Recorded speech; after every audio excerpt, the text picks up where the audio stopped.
हाँ जी नमस्कार, आप सबों का बहुत बहुत स्वागत है आपके अपने वैभव क्लासेस के इस YouTube परिवार पर। आज के इस क्लास में हम लोग देखने वाले हैं 10वीं कक्षा के जो हमारे अध्याय पहला है, जिसमें हम लोग का है जैव प्रक्रम। और जैव प्रक्रम में हम लोग को पोषण पढ़ने हैं। तो यहाँ पर हम लोग देखेंगे कि इस वीडियो में कि जो हम लोग के अमीबा होते हैं, अमीबा में किस तरह से पोषण होता है। पिछले क्लास में हम लोगों ने जो है पोषण की क्या परिभाषा है, पोषण कितने तरह के होते हैं, कौन कौन से जीवधारी में किस प्रकार का पोषण होता है, पौधे किस तरह से खाना बनाते हैं, इसके बारे में हम लोग सीख चुके हैं। और जो बच्चे नहीं देखे हैं प्रीवियस क्लास, आप प्लेलिस्ट में जा कर के देख सकते हैं। तो चलिए आज की इस क्लास में हम लोग सीखने वाले हैं कि जो अमीबा होता है, अमीबा में किस तरह से पोषण होता है। तो चलिए एक एक करके हम लोग सीखते हैं। तो सबसे पहले हम लोग ये जाने कि अमीबा है ना, अमीबा नॉर्मली जो होते हैं वह कैसे होते हैं, सरल होते हैं। सरल क्यों बोलते हैं और एक कोशिकीय इसको हम लोग क्यों बोलते हैं, क्योंकि इसमें क्या होता है, एक ही कोशिका पाया जाता है।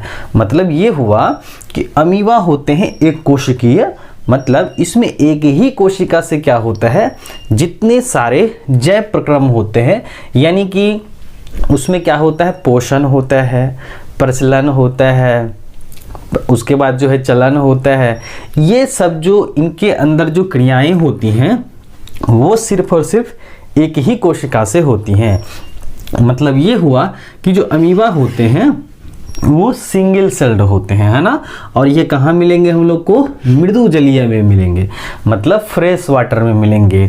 मतलब ये हुआ कि ये नदी में, तालाब में और पोखर में ये मिलेंगे। और यह कैसा है, प्राणी संपोषी है। मतलब ये क्या करेंगे, जो पोषण है, ये पोषण का तरीका क्या करता है, परपोषण। और परपोषण में वह किसी भी ठोस और जो जटिल जीव होते हैं उनको ठोस या द्रव के रूप में शरीर के अंदर लेते हैं, और जिससे उन्हें पोषण प्राप्त होता है या ऊर्जा मिलती है। तो क्या है, अमीबा में क्या होता है, परपोषण होता है। और परपोषण में किस प्रकार का, प्राणी सम प्रकार का परपोषण होता है, यानी होलोजोइक होता है। जैसे मनुष्यों में भी, हम लोगों में भी क्या होता है, होलोजोइक यानी प्राणी समपोषी प्रकार का पोषण होता है। तो अमीबा में कैसा पोषण होता है, प्राणी समपोषी होता है। उसके बाद इनका जो आकार होता है वो होता है अनिश्चित, यानी इंडेफिनिट्स होता है। अब क्यों होता है भाई, क्योंकि इनका जो ये जो संरचना आप देख रहे हैं बाहर में, ये क्या है, कूटपाद है, जिसको हम लोग अंग्रेजी भाषा में क्या कहते हैं, स्यूडोपोडिया कहते हैं। ये क्या होते हैं, कोमल होते हैं, यानी ये सख्त नहीं होते हैं। और जब सख्त नहीं होंगे, रिजिड नहीं होंगे, तो इनकी जो कोशिकाएं विकसित होती हैं, आकार होता है, ये कैसी होती हैं, अनिश्चित होती हैं। तो इस स्थिति में अमीबा का कोई आकार नहीं होता है। तो अमीबा जो दिखने में कैसे होते हैं कि इनको हम लोग बिना माइक्रोस्कोप की मदद से नहीं देख सकते हैं, यानी छोटे होते हैं और इनका आकार अनिश्चित होता है। इसी वजह से, क्योंकि इनके जो कोशिका भित्तियाँ होती हैं ये सख्त नहीं होती हैं, वो हमेशा क्या करते रहती हैं, अपना आकार बदलते रहती हैं। उसके बाद आगे देखिए, इसमें पोषण जो होता है कूटपाद की मदद से होता है। मतलब ये जो आप संरचना देख रहे हैं बाहर में, ये इनके क्या है, स्यूडोपोडिया यानी कूटपाद है। और इन्हीं की वजह से क्या होता है, इसमें पोषण होता है। तो जैसे मान लीजिए ये भोजन है, इसमें क्या होगा, जो भोजन इनके और वो आएंगे और ये क्या करेंगे, इनको अपनी चारों तरफ, जैसे यहाँ पर देख रहे हैं, भोजन क्या करेगा, अपने चारों तरफ इसको अंदर कर लेगा कूटपाद की मदद से। तो इसमें क्या होता है, पोषण किसकी मदद से होगा, कूटपाद की मदद से होंगे। प्रचलन और उत्सर्जन, यानी कि जब एक जगह से दूसरे जगह जाएगा तो यह इन्हीं कूटपाद की मदद लेंगे। और उत्सर्जन यानी कि जब क्या होता है, अंतर्ग्रहण होगा, पाचन होगा, और अगर जो भी वेस्ट बचे, मतलब जो हानिकारक चीज़ें बने, उनको शरीर से बाहर निकाला जाएगा इन्हीं कूटपाद की मदद से। तो यहाँ पर कूटपाद जो होते हैं यह पोषण में मदद करते हैं, प्रचलन में मदद करते हैं, यानी लोकोमोशन में करते हैं, एक जगह से दूसरी जगह जाने में मदद करते हैं, और उसके बाद उत्सर्जन में मदद करते हैं। अब आइए देखते हैं अमीबा का भोजन। अमीबा का जो मुख्य भोजन होता है वह क्या क्या होता है। तो देखिए पहला है आपका शैवाल, यानी एल्गी जो होते हैं उनको ये अपना आहार बनाते हैं। दूसरा क्या है आपका जीवाणु है, जीवाणु भी क्या करते हैं ये खा लेते हैं। उसके बाद है डाइटम्स और मृत कार्बनिक पदार्थ। तो यहाँ पर हम लोग को ध्यान में रखना है कि जो अमीबा का जो मुख्य भोजन होता है वो क्या क्या है, शैवाल हो सकते हैं, दूसरा जीवाणु हो सकता है, डाइटम्स हो सकते हैं और मृत कार्बनिक पदार्थ हो सकते हैं। तो यहाँ पर हम लोग को ध्यान रखना है जो भोजन ग्रहण करता है शैवाल, जीवाणु, डाइटम्स और मृत कार्बनिक पदार्थ। चलिए आगे देखते हैं कि पोषण, जो अमीबा में पोषण की विधियां हैं वह क्या होती हैं। पहले 3 चरणों में होती हैं। पहला होता है अंतर्ग्रहण। अंतर्ग्रहण माना होता है प्रकृति से, क्योंकि यहाँ पर ये क्या रह रहे हैं, ये जल में रह रहे हैं, तो ये जल से अंतर्ग्रहण अपने शरीर के अंदर करेंगे, यानी इंजेक्शन करेंगे, ठीक है। और उसके बाद उनका क्या होगा, पाचन होगा, और फिर जो पाचित हो जाएंगे उनसे सारा एनर्जी ले करके और जो शेष बचेंगे उत्सर्जित पदार्थ उनको बाहर कर देंगे। तो अमीबा में जो पोषण होता है वह 3 चरणों में होती हैं। पहला क्या है, अंतर्ग्रहण, यानी कि प्रकृति से भोजन को, भोजन में क्या क्या आ जाएगा आपका, शैवाल आ जाएगा, जीवाणु आ जाएगा, डाइटम्स आ जाएंगे, मृत कार्बनिक पदार्थ आ जाएंगे। इनको क्या करेंगे, अपने अंदर ले लेंगे। जैसे ये है अमीबा के केंद्रक, ये क्या है, कूटपाद है, इसके अंदर क्या है, कोशिका द्रव्य है ना। तो ये क्या है, इनकी संरचना है। जैसे मान लीजिए भोजन है, भोजन में क्या क्या हम लोगों ने सीखा, शैवाल हो सकते हैं, डाइटम्स हो सकते हैं, प्रोटोजोआ हो सकते हैं, और भी क्या है, मृत कार्बनिक पदार्थ हो सकते हैं। तो जैसे ही ये इनके करीब आएगा, यह क्या करेगा, अपने जो है इन कूटपाद को क्या करेगा, आगे की ओर बढ़ाएगा। और जैसा कि यहाँ आप देख सकते हैं भोजन को क्या कर लेगा, अपने शरीर के अंदर कर लेगा, कोशिका के अंदर कर लेगा। तो इसको हम लोग क्या कहते हैं, अंतर्ग्रहण। क्या कहते हैं, अंतर्ग्रहण कहते हैं।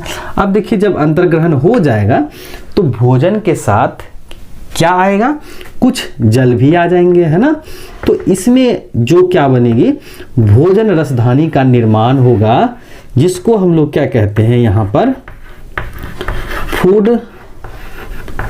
वैक्यूल्स कहते हैं। क्या कहते हैं, फूड वैक्यूल्स कहते हैं। और इसमें क्या होते हैं, बहुत तरह के इंजाइम्स होते हैं। इन्हीं इंजाइम्स की मदद से क्या होता है, उस भोजन का पाचन होता है। और जैसे ही पाचन होगा उससे उन्हें ऊर्जा मिलेगी, और जो वेस्ट बचेंगे, माना जो उत्सर्जित पदार्थ होंगे, उनको फिर शरीर से इन्हीं कूटपाद की मदद से क्या कर दिया जाता है, बाहर कर दिया जाता है। जैसा कि यहाँ पर आप देख रहे हैं, इनको पुनः क्या कर दिया जाएगा, शरीर से बाहर कर दिया जाएगा। तो ये प्रक्रिया क्या है, बहिष्करण है। तो यहाँ पर हम लोगों ने क्या क्या देखा, अमीबा होते हैं सरल एक कोशिकीय जीव होते हैं।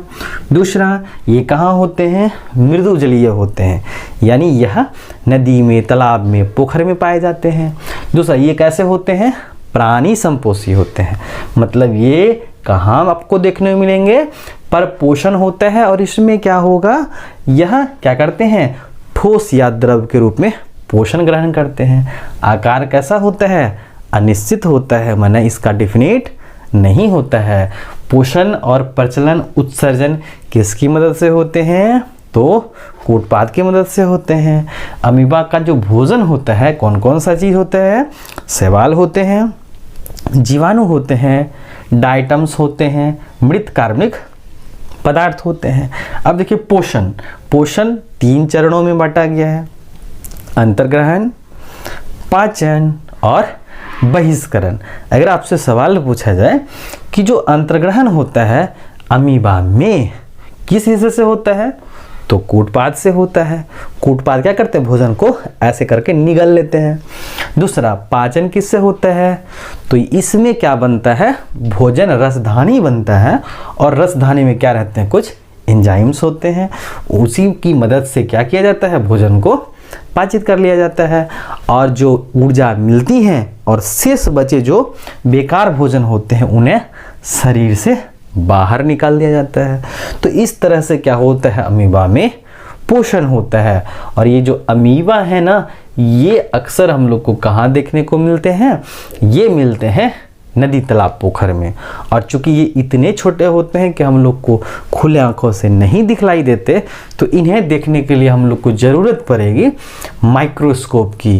किसकी पड़ेगी, माइक्रोस्कोप की, जिसको हम लोग क्या कहते हैं, सूक्ष्मदर्शी कहते हैं। क्या कहते हैं, सूक्ष्मदर्शी कहते हैं। तो ध्यान रखना है, वैसे जीवों के लिए हम लोग सूक्ष्मदर्शी का उपयोग करते हैं जो खुली आंखों से दिखलाई नहीं पड़ते हैं। तो यहाँ पर ज़रूरत पड़ेगी इन जीवों को देखने के लिए माइक्रोस्कोप की। अब देखिए, माइक्रोस्कोप यानी माइक्रो माना होता है छोटा, स्कोप दर्शी देखने वाला यंत्र होगा, तो उसको हम लोग माइक्रोस्कोप की मदद से देख सकते हैं। तो हम लोगों ने यहाँ पर क्या क्या सीखा, अमीबा क्या होते हैं, अमीबा कैसे भोजन ग्रहण करते हैं, कैसे चलते हैं, और उसके बाद कैसे इसमें क्या होता है, उत्सर्जन होता है। अमीबा अपना आकार बदलते हैं, इसमें किस तरह का पोषण होता है, अमीबा में जो है भोजन, इसका जो मुख्य भोजन होता है कौन कौन से होते हैं, और यह जो पोषण होता है कितने चरण में होता है। तो आपको ये बात ध्यान में रखना है, 3 चरणों में होता है, अंतर्ग्रहण होता है, पाचन होता है और बहिष्करण होता है। और यहाँ पर ध्यान रखना है, इसी तरह से भोजन क्या होते हैं, अमीबा के शरीर के अंदर जाते हैं, उसके बाद फिर रसधानी आता है, मतलब बनते हैं, और एंजाइम्स की मदद से उन्हें पाचित कर लिया जाता है, और पुनः जो है जो वेस्ट बचते हैं, बेकार भोजन होते हैं, उन्हें फिर कूटपात की मदद से बाहर निकाल दिया जाता है, जिसको हम लोग बहिष्करण कहते हैं। तो यहाँ पर हम लोगों ने देखा। और जो बच्चे इस चैनल पर नए हैं, चैनल को सब्सक्राइब कर लीजिएगा, अपने साथी के साथ ज़रूर शेयर कीजिएगा, ताकि आने वाली वीडियो की नोटिफिकेशन सबसे पहले आपको मिल सके। तो चलिए, आज के लिए बस इतना ही। हम लोग मिलते हैं नेक्स्ट क्लास में नेक्स्ट टॉपिक के साथ।